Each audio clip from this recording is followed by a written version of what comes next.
The Nikon 14-30mm f4s is probably one of the best landscape photography lenses I've used of all time, and probably one of the greatest lenses I've ever used.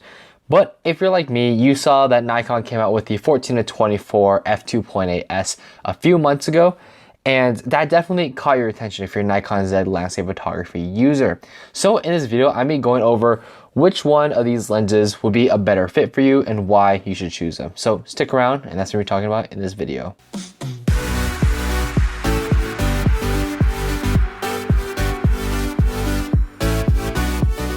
What's up, y'all? It's Project Photography by another video, and today, like a lot of you guys, I was incredibly impressed when the Nikon 14-24mm f2.8s was announced. It had a filter size of 112 millimeters, and for a lens that is an f2.8 and a 14mm, like, that's incredible. I've almost never seen any other lens like that can take filters like that. It has an incredible, obviously, optical performance, compact size, it was pretty lightweight, all that in a package of $2,400 around.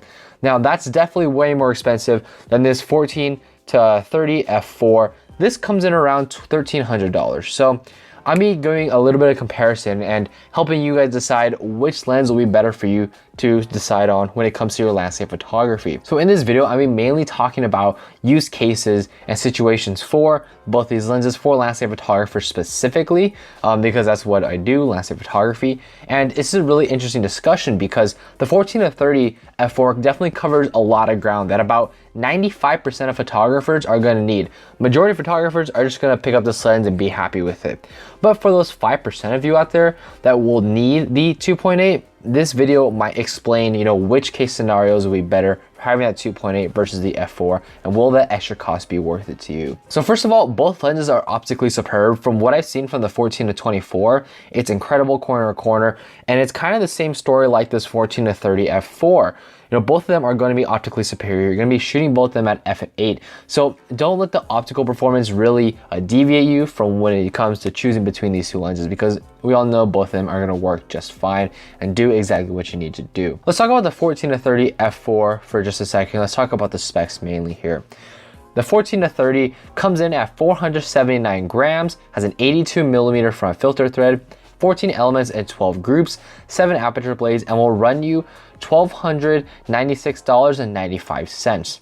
The Nikon 14-24mm f2.8s version, on the other hand, will be 650 grams, 112 front filter thread with the right attachment, of course, 16 elements and 11 groups, 9 aperture blades, has a top deck LCD, useful for manual focus especially, and will cost you $2,299.95. As you can see, comparing both of these lenses, they are both specs wise very good, very nice. Specs when it comes to lenses is definitely a different way to approach things. When it comes down to is definitely the size, weight, optical performance, and all these other sorts of things. So let's first discuss the Nikon 14-30 and its main advantages over the 14-24. So when it comes to the issue of weight, I've talked about weight a lot on this channel for landscape photographers, and weight is a very important issue because the less weight you have, the more miles you can hike, and just it's gonna be a more comfortable experience for a landscape photographer. But when it comes to weight, the Nikon 14-30 definitely has the 14-24 beat, because the 14-24 is going to be around 35% heavier than the 14-30. Remember, like we said, the 14-30 is 479 grams versus the 14-24 is 650 grams. I feel like when it comes to weight, the difference is going to be pretty minute. When you're carrying that, you're probably not going to tell as much of a difference, but weight is definitely something that a lot of landscape photographers take into account, so you put your own 2 cents on that. The 14-30 is definitely more compact relative to the 14-24, mainly because the 14-30 has this collapsing nature of it. Some photographers like that, some don't. I actually don't mind. I like it mainly because it's easier to fit in my bag.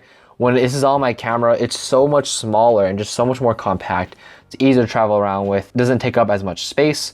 Overall, it's just more compact, and I think that's very convenient for a lot of landscape photographers, especially when space is at a premium when it comes to your bag. The Nikon 14-30 also has the 14-24 beat out in filter size, because the 14-30 is an 82mm filter size, whereas the 14-24 is a 112mm filter size. So with this, you're gonna find 82mm filters. It's gonna be a lot easier to find than something like 112mm. I don't think there's even a lot of companies that really make ND filters, polarizers, and the such for a 112mm lens, that's just ridiculous.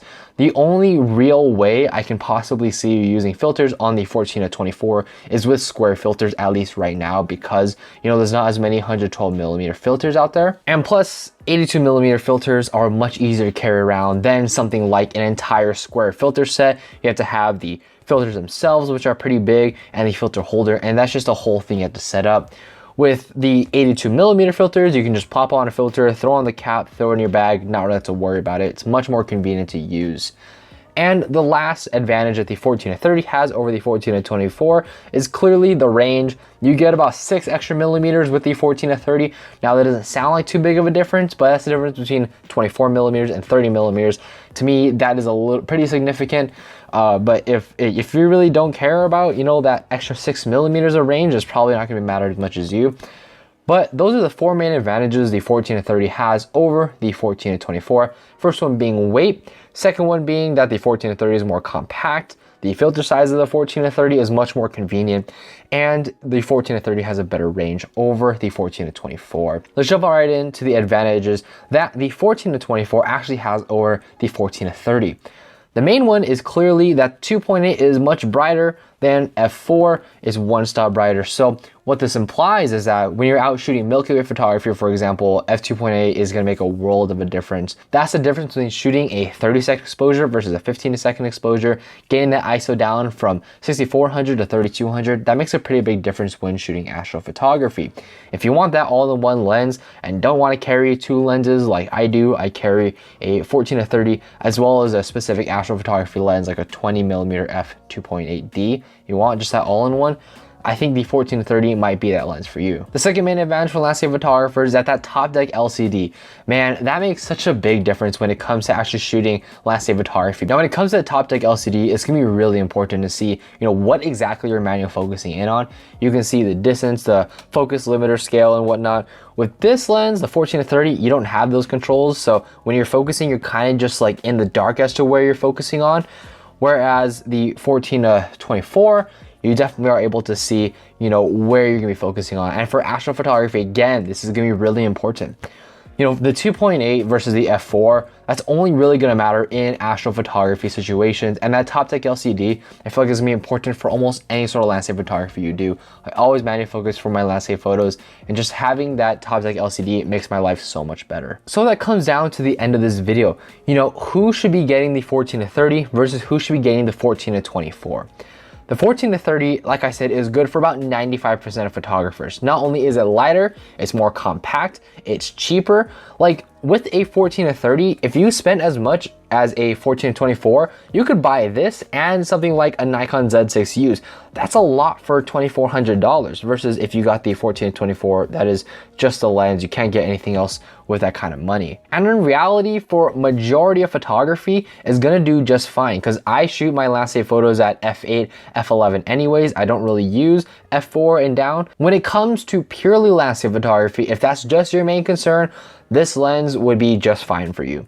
When it comes to astrophotography, if you really need a lens for that, I would recommend just picking up a cheap 20mm f2.8d off of eBay. They're like a few $100s, and that's still going to be much, much cheaper than something like a 14-24. Overall, for landscape photographers, you probably should pick up this, even though I know that 14-24 f2.8 looks incredible, and trust me, I would want one. But in just a practical sense, this is going to be better, more compact, lighter, has a better focal range, just has a whole 9 yards going for it.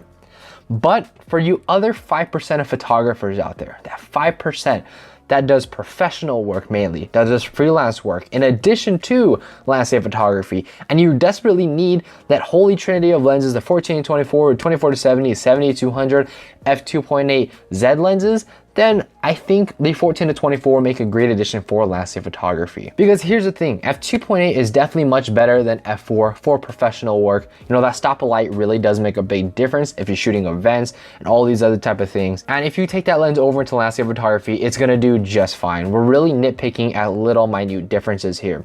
Like I said earlier, that weight issue of being 35% heavier, I feel like when it comes to just this one lens, it's not gonna kill you when it comes to your back or your comfortability when it comes to those hikes. So I feel like if you're in that pro scenario and you use this lens for landscape photography on the side, I think it's gonna be a pretty good option. For pro photographers who also wanna use it for landscape photography, you definitely can't go wrong with it because it's gonna be an amazing lens. It's gonna have incredible optical quality.